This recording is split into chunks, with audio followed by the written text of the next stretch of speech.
Hola, muy buenos días, ¿cómo están? Bueno, hoy, 1 de octubre, nos corresponde iniciar con un tema muy importante que es profundizar y ahondar en el tema de las técnicas que se implementan en campo, tanto en sus ejercicios de investigación como en sus ejercicios de proyectos también o cualquier otro ejercicio que requiera una participación o una búsqueda de información en comunidades y organizaciones. Entonces, para iniciar este capítulo, que es el más importante y digamos que profundo de este curso y quizás central, pues quisiera iniciar presentándoles a ustedes unos elementos básicos que vamos a ir conociendo en el camino. Esta va a ser una sesión muy corta, muy práctica también, acerca de el tema de las técnicas. Voy a iniciar primero dando como un contexto general y posteriormente presentando dos de las primeras técnicas que podemos implementar en nuestros ejercicios de campo. Permítanme un segundo.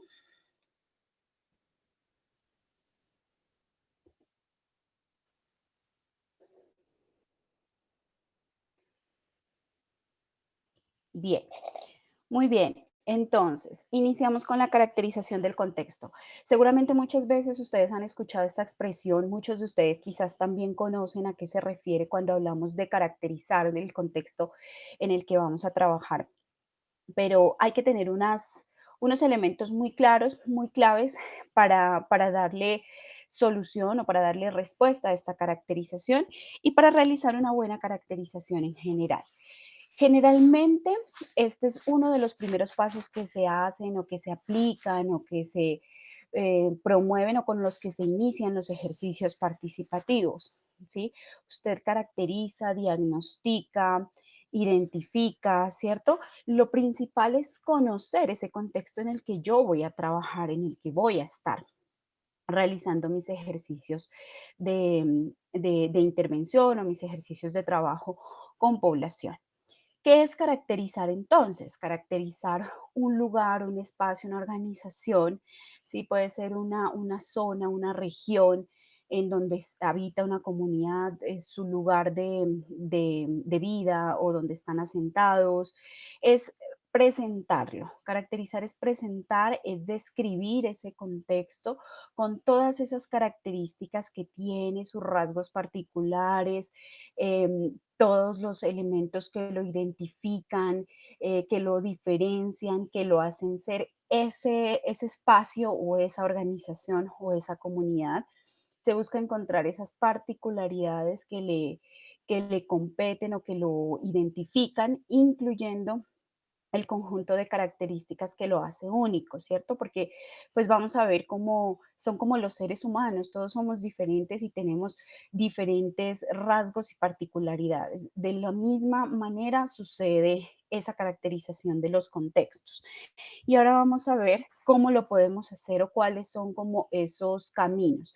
Tenemos dos vertientes o dos posibilidades.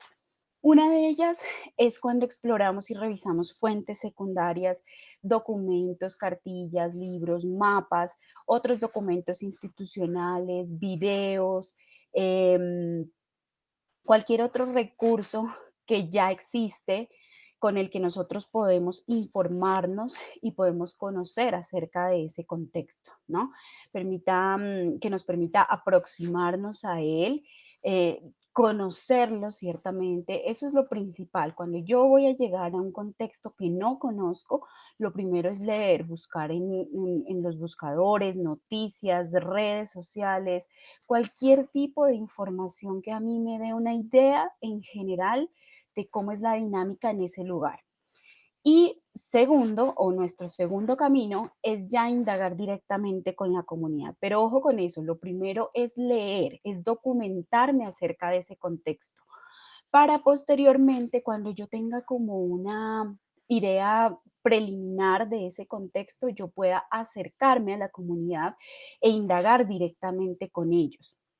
Y allí yo tengo que ser muy estratega en el sentido de que Si no cuento con nadie, absolutamente ningún conocido o informante clave, es importante que identifiquemos esas personas que son, digamos, importantes o que son puntos de referencia en una comunidad o en un espacio. ¿A qué me refiero con esto? Puede ser el corregidor, el director de la organización o, bueno, una persona que, digamos, esté encargada en un puesto directivo dentro de una organización, pero porque a veces es complejo llegar a los mismos directores, ¿no? Pero un enlace que me pueda servir a mí para llegar un poco más allá o que haga las veces de interlocutor intermediario. Si se trata de un contexto espacial, un contexto geográfico, o comunitario, entonces puedo buscar inclusive al párroco, al comandante de la policía, a líderes en general, personas que con las que yo pueda referenciar y acercarme, aproximarme para obtener o corroborar esa información. Y yo no voy a llegar con un formato de entrevista a aplicarlo, ¿sí? Tengo que llegar primero presentándome, si hay un documento que a mí me avala como, como persona que está en un proceso o como profesional de un proceso o de un grupo o de una organización como vocero, delegado de una organización, muchísimo mejor. Si yo puedo averiguar esos nombres previamente para llevar ese documento informativo a estas organizaciones o a estas personas, pues mucho mejor, porque eso pues va a darle como más oficialidad a las iniciativas que emprendamos después. Entonces, esa es otra recomendación. Si yo puedo hacerlo previamente, mucho mejor. Y cuando yo ya esté en ese contexto, lo principal es generar esa proximidad con ellos. Creo que esto ya lo habíamos hablado y establecer una conversación normal, una conversación o un diálogo que no sea profundo, sino más natural, más coloquial. Y posteriormente ya puedo, con ese ejercicio de haberme aproximado, de que ya saben quién soy, cuáles son mis intenciones, cómo voy a trabajar o qué es lo que voy a trabajar, pues ya se diseñan todos los procesos participativos, ¿no? Y, pues, básicamente lo que necesitamos en estos casos es, para caracterizar, pues, conocer esos rasgos del lugar, ¿cierto? Cómo se encuentra ese entorno en el que yo me estoy aproximando, cuál es esa realidad, las dificultades, las necesidades, las características, particularidades, qué actividades productivas, sociales, culturales y políticas realizan, cómo es ese proceso de interacción entre las mismas personas de la comunidad. Cuando uno se acerca a estos espacios y establece ese tipo de relaciones, se da cuenta de otras características de de las mismas comunidades, ¿no? De cómo se comportan, por ejemplo, frente a una situación. Por ejemplo, les cuento, cuando yo tuve la oportunidad de hacer un ejercicio en la zona de la subregión del Telenví, me contaban que en una ocasión de un reinado, por ejemplo, pues en el que se elegía la soberana del municipio, las personas no estuvieron de acuerdo con esa selección y generaron todo en el momento en que dieron el veredicto o dictaron el veredicto, pues hubo una revuelta y la gente enloqueció, hubo protestas, ¿cierto? Entonces, yo no iba a hablar de ese tema, pero fue algo que salió como en una conversación natural o normal de conocer, de indagar un poco de cómo es aquí, ¿cierto? Entonces uno se va enterando, va conociendo a la población desde esas características, de ahí podemos darnos cuenta pues de la importancia que tiene para estas comunidades elegir una persona con la que se sientan bien representados, desde la misma belleza, desde su misma em, construcción cultural o sociocultural, ¿cierto? De elegir la reina, la persona que les va a representar, que debe tener unas características, otras, bueno, en fin. Entonces uno va conociendo de esa manera las organizaciones y a las personas o los grupos de personas, ¿no? En ese caso, pues tenemos como dos opciones también.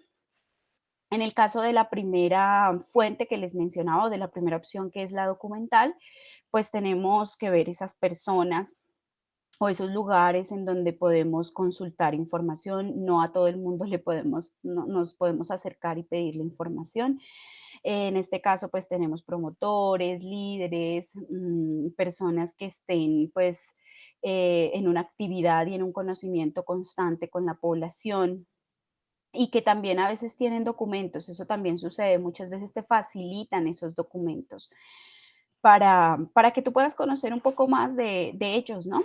Y en el segundo camino, que ya es como el establecimiento de una conexión o de una aproximación, entonces, pues ya tenemos la aplicación de algunas herramientas como la entrevista, si quieren conocer en mayor profundidad ciertos temas, la historia de vida, si es que hay algún caso pues particular para resaltar, la cartografía social desde todas sus aplicaciones, dependiendo del tema también que vamos a trabajar.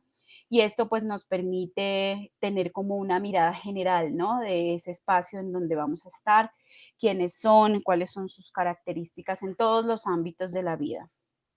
Y cómo caracterizamos o qué temas tenemos que tener en cuenta para caracterizar esa descripción general, ¿sí? De dónde estoy, de cómo es ese lugar, los aspectos biofísicos, ¿no? Sus características, que por acá está el río, que por acá está la montaña, que acá hay unas fuentes de agua, que acá, bueno, en fin, unos sembrados, todos esos temas.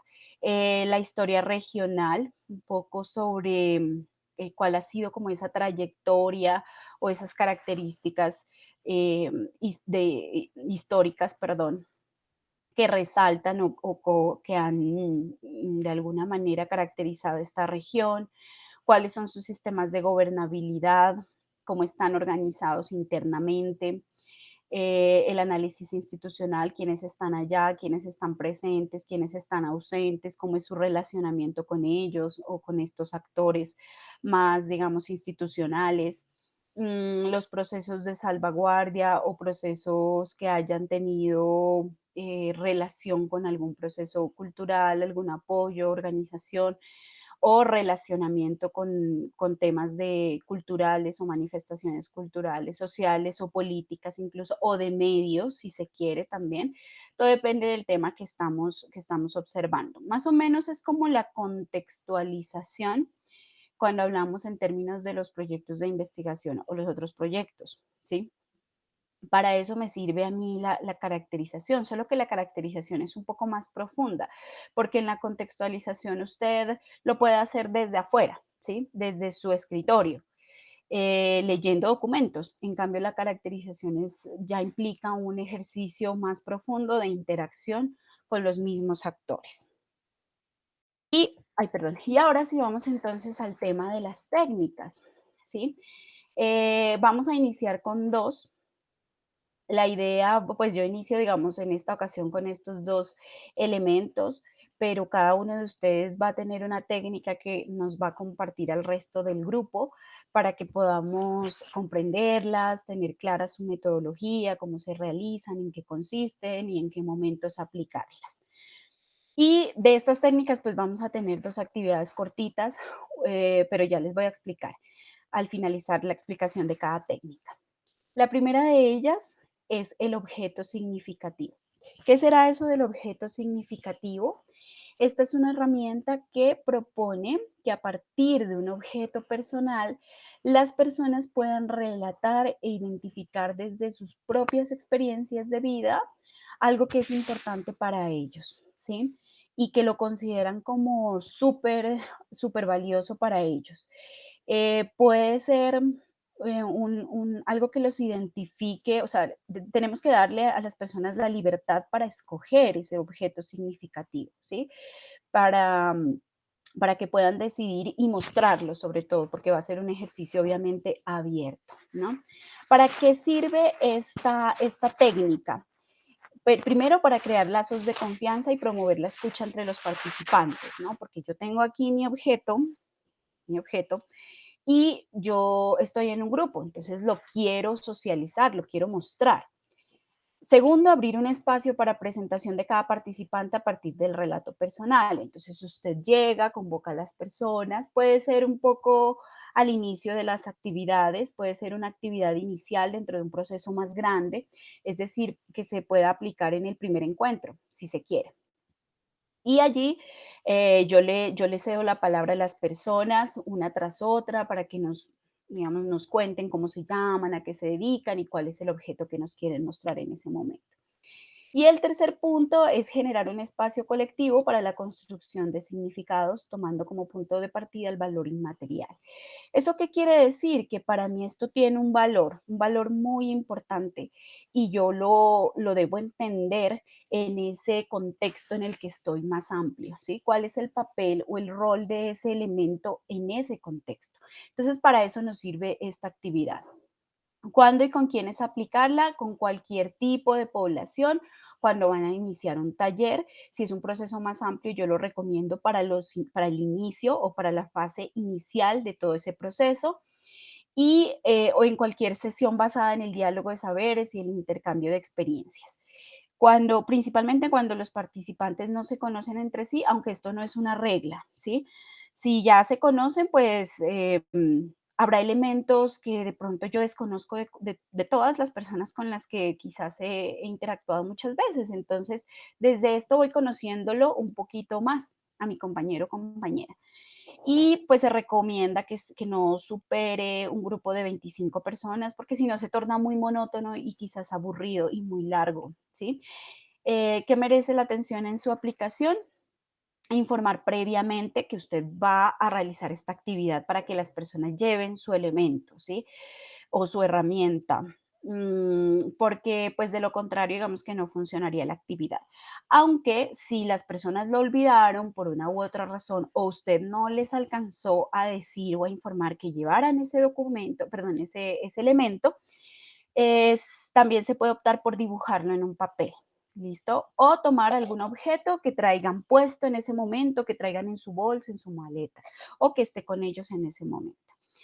Usted puede iniciar también, esto es importante para que las personas pues también se familiaricen con usted. Entonces, si yo voy a realizar esa actividad con ellos, pues puedo iniciar o puedo terminar también presentando el objeto que es para mí importante.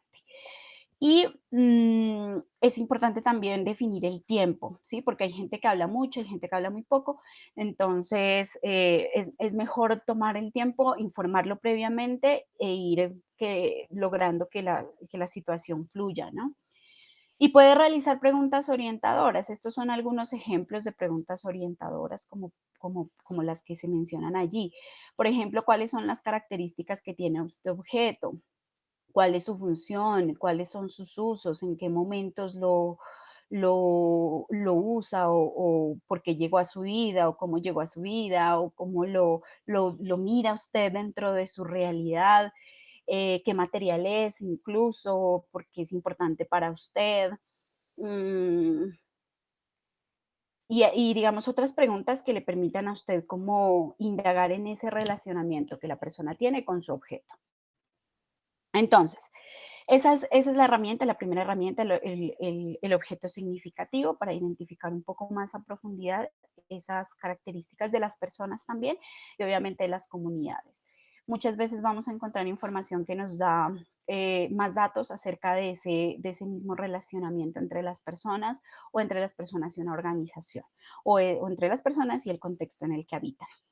Entonces, de esta actividad, pues vamos a tener una aplicación o un ejercicio aplicativo de esta herramienta, perdón, y es para la próxima clase. Entonces, la invitación es que todos, y me incluyo allí, vamos a tener o vamos a traer y vamos a presentar a los compañeros una herramienta o un objeto significativo para nosotros y lo vamos a compartir con nuestros compañeros. ¿Listo? Esa sería la primera actividad. Y la segunda técnica es la línea de tiempo. Ustedes seguramente también la conocen. Esta es una herramienta gráfica empleada para rememorar experiencias de vida, ordenando de manera cronológica sus principales sucesos o hitos. ¿Para qué sirve la línea de tiempo? Para recuperar experiencias e identificar hechos impactantes en las mismas. Puede ser de una persona o puede ser también de una organización o de una comunidad. Permite comprender las dinámicas y los cambios de los procesos vividos porque yo tengo que centrarla durante una etapa de tiempo, durante un periodo de tiempo y exponer y explicar los elementos que configuraron dichas experiencias. Es decir, que yo construyo mi línea de tiempo, no me voy solamente al hecho como tal, sino a todas las situaciones que rodearon ese hecho, ¿no? A lo largo de ese tiempo que yo he definido revisar o estudiar. ¿Cuándo y con quiénes aplicarla? Se aplica en colectividades que necesitan reflexionar, documentar, profundizar en algún tema o en elementos que los constituyen y caracterizan su cultura. Si es que ha habido una situación coyuntural, una situación importante de impacto, eh, que sea como el centro del análisis, entonces allí es cuando yo voy a empezar a aplicar este ejercicio. Puedo iniciar con unos años anteriores a ese hecho y unos años posteriores, o partir de ese hecho hasta más adelante o hasta el momento actual. Eso ustedes lo pueden definir también dependiendo de la información que quieran recolectar. Pero entonces, recordar que siempre tiene que ver con hechos que sean significativos también, ¿no? ¿Qué merece la atención en su aplicación? Identificar un hecho relevante, lo que les comento ahorita. Se pueden repartir tarjetas de cartulina de colores de tal manera que posteriormente estas se peguen siguiendo un orden cronológico. Entonces yo, por ejemplo, puedo situar en mi tablero o en mis pliegos de papel la línea de tiempo, ubicar los años y repartirle a las personas tarjetas para que ellos puedan escribir el año, por ejemplo, o el hecho como tal para que lo ubiquemos dentro de esa línea de tiempo. Y los pasos son, primero, identificar esa experiencia o hecho histórico. Segundo, hacer un listado de esas situaciones que ocurrieron a lo largo del tiempo. Dibujar una fecha de inicio y una fecha de finalización, porque no puedo, digamos, analizar 50, 60 años, sino ser como muy delimitado también o pensar de esta manera como más delimitada en términos de qué es lo que necesito ver, ¿cierto?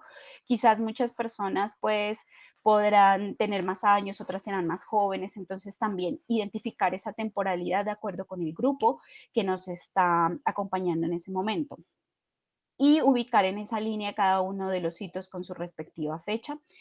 Y finalmente, o sea, todas las líneas de tiempo lo que buscan es eso, es una socialización también.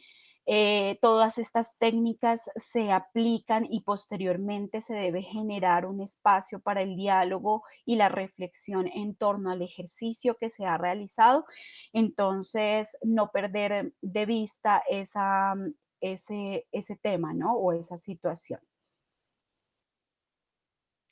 Para eso, yo quisiera como compartirles también, pues tenemos la opción de hacerlo en nuestro espacio físico, pero pues también hay otras herramientas que podemos implementar. Ya digamos, esto es como un aporte y seguramente ustedes lo conocen para sus ejercicios de investigación, si es que lo van a desarrollar y son las herramientas un poco más más tecnológicas para ello, ¿no? Entonces, por ejemplo, por aquí tenemos, permítanme les presento, em, algunas herramientas que nos permiten construir líneas de tiempo, ¿ok? Y una de ellas es esta, es Timeline JS. Este es un ejemplo de unas estudiantes que realizaron hace algunos años.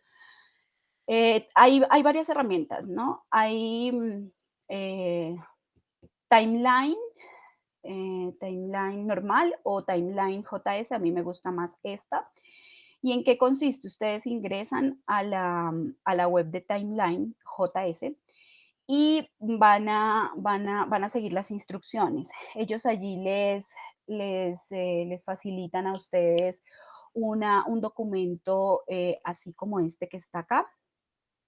Ustedes lo pueden descargar, es un documento de unas hojas de Excel, de Drive.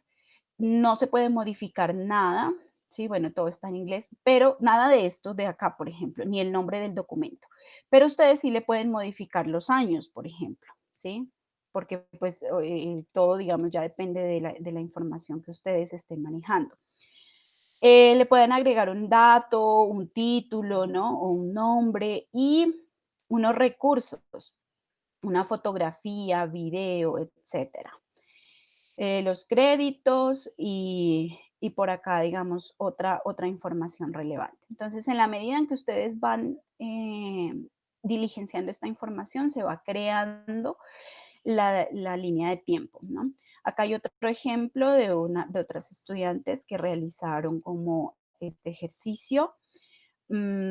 Pues tenemos toda la información, como ven, esta es muy amplia, hay un texto descriptivo, un texto más amplio, digamos, que describe como cada imagen, el recurso, los créditos, ¿cierto? Porque pues también tenemos que tener en cuenta eso por las fuentes, los derechos de autor y demás. Entonces, uno va allí reemplazando simplemente y posteriormente nos queda una línea de tiempo como esta que tenemos en pantalla. Muy chévere que pues es muy interactiva también con nuestras propias fotos, nuestra información, ¿sí? La podemos implementar en nuestros ejercicios o después de que la hayamos trabajado con la comunidad, la podemos trabajar así y luego presentarla. Les va a gustar mucho también como mirarse o proyectarse también en la pantalla y de esta manera que es como más dinámica también. Entonces, el segundo ejercicio que nos corresponde en este caso es construir esa línea de tiempo, pero en este caso de su vida. ¿Ok? Es decir, que ustedes pueden escoger un momento o si quieren hacerla de toda su vida, son libres utilizando esta herramienta o cualquier otra que conozcan dentro de las herramientas que ahorita son de libre acceso para construir líneas de tiempo y van a presentarla, ¿listo? Bueno, ese digamos que sería como un ejercicio más interno. Entonces tenemos dos ejercicios para la próxima clase. Primero el del objeto significativo, que es el que vamos a abordar aquí en grupo, y el segundo es construir la línea de tiempo. Yo les voy a subir la actividad ahí al Classroom para que ustedes puedan subir el link, el enlace o la forma de acceder a esa línea de tiempo que han construido de su vida. ¿Listo? Con las respectivas imágenes, descripciones, fechas o años aproximados si es que no las tienen. Bueno, eso sería entonces por esta sesión del día de hoy. Les agradezco mucho. Seguiremos entonces profundizando en las técnicas del trabajo participativo para que podamos complementar nuestros ejercicios de investigación y nuestros proyectos. Listo, les agradezco mucho su atención y estamos entonces en contacto. Nos vemos el próximo miércoles. Chao, chao.